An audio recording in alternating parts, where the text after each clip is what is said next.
this way on the camera, but that sunset is absolutely definitely, it's like the only thing I can see right now. Can't wait for it to go under the trees. My goodness, it really is the only thing I can see.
Man, running is tiring.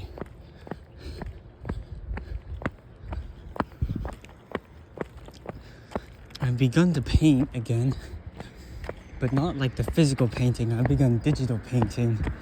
I do it on Ibis Paint. Yes, the fabled Ibis Paint X. I do it on that.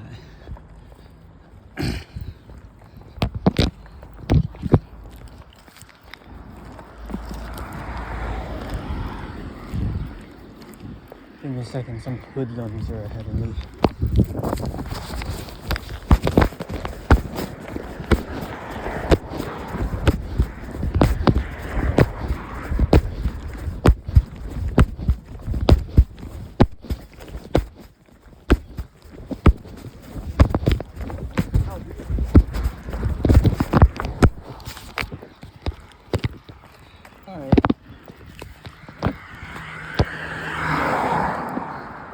I've had this little phenomenon with Ibis Paint in that you gotta strike a balance, right? Like, I found that if you tap really poorly, you get well, first off, there's this thing called complexity, right? Like, I want to make it such that when I do one single action of the paintbrush, there is still room left for me to do further paintbrush actions on the stuff, because so you have a what they in the olden days called a virgin canvas, something that hasn't been painted on, and what you do is when you put that first paintbrush on, it doesn't actually it's not like a thing where you where your finger acts as a brush. It's like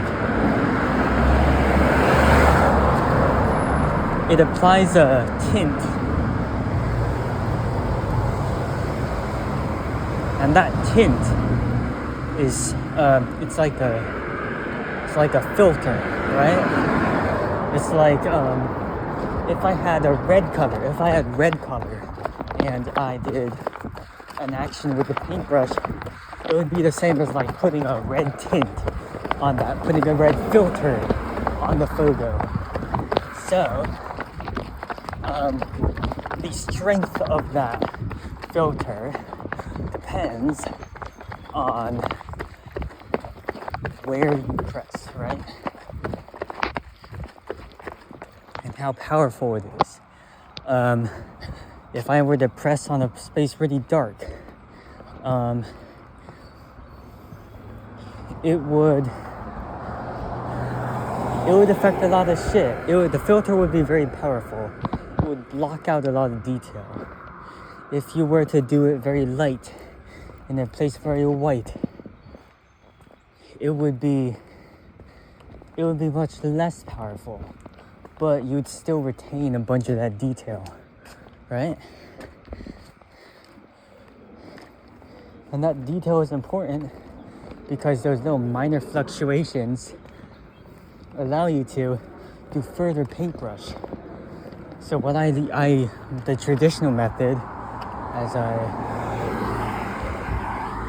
typically called it, was you select the lightest region on the whole picture, you paintbrush that. It's essentially a giant, very faint filter, and then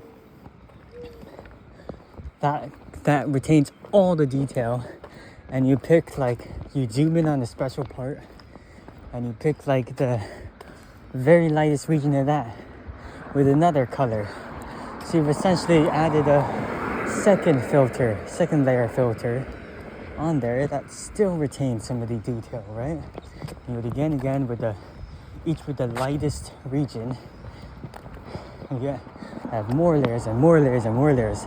But this time it's not like the filter layers. It's it doesn't disturb the ones that have already been filtered, but it changes the minor fluctuations. Look how orange these things are. I like that. I want to take a picture.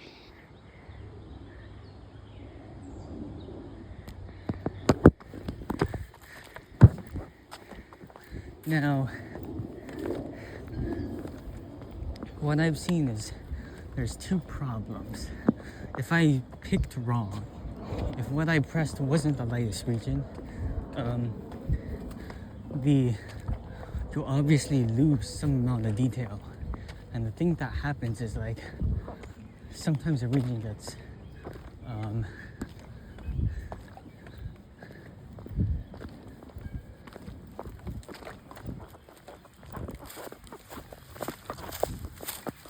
yeah, not really. No, it's say you wanted, that was my impression of someone who is on the phone when they're actually not on the phone. You can tell that we just passed someone. Oh, look how orange the sky is.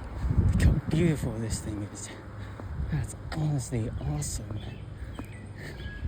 Oh, the sun, fuck me, dude. That's hellish. But you gotta see this, yo.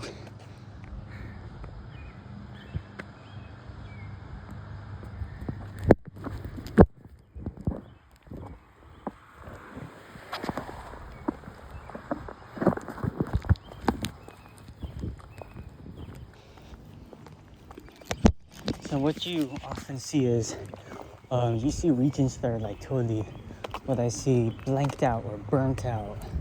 Whereas which is the phenomenon where you lose so much detail in the region that any further attempt to put paint on it doesn't yield any more detail. It's essentially a plane of single color with no complexity at all. And that's the worst thing that can happen, because it's essentially a huge mass of a single color, and that's terrible in the art style that I have created. On the other hand, you can be so efficient with how you conserve detail that every single pixel is differentiated from the other. It's so detailed that pixels differentiate from pixels. And that's also pretty bad because it's so grainy and so confusing that you can barely pick anything out. It's like film static, basically.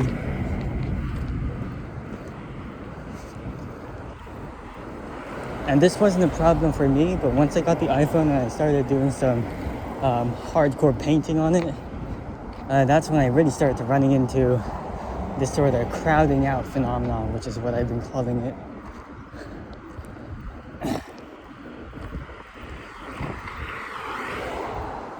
So that's the state of things.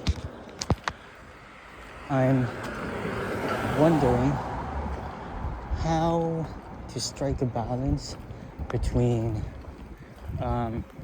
crowding out and blanking out. And yeah, experiments are still ongoing.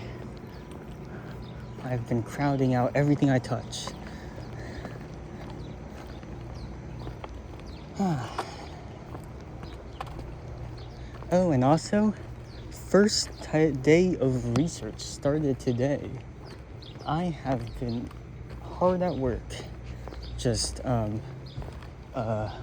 getting a tour of everything. I kind of made a bad impression by like not understanding Chinese. Like my PI is Chinese, and I promised him that it would be okay for him to talk to me in Chinese. But the first time we talked, I'll be honest, my Chinese has been lacking. I just realized it today.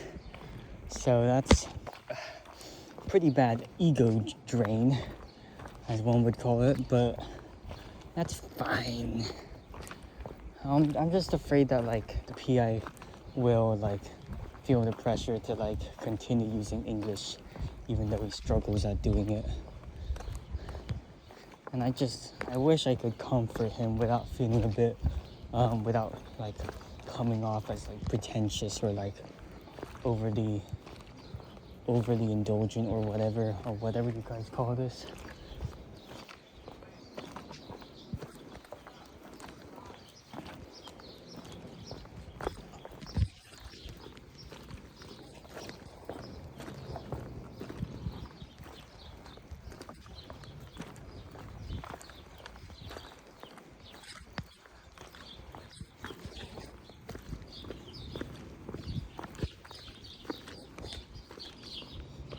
Birds are hard at work today.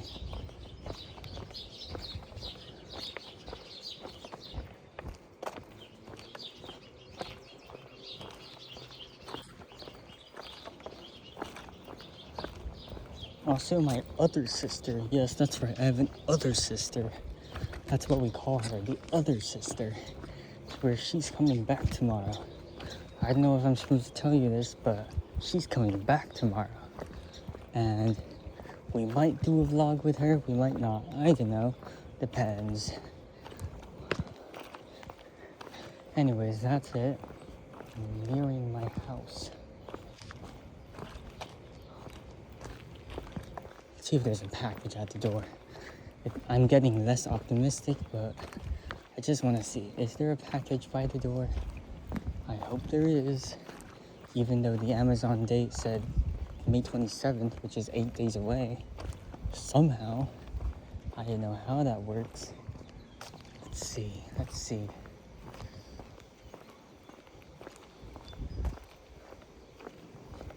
Oh man, no package. That sucks.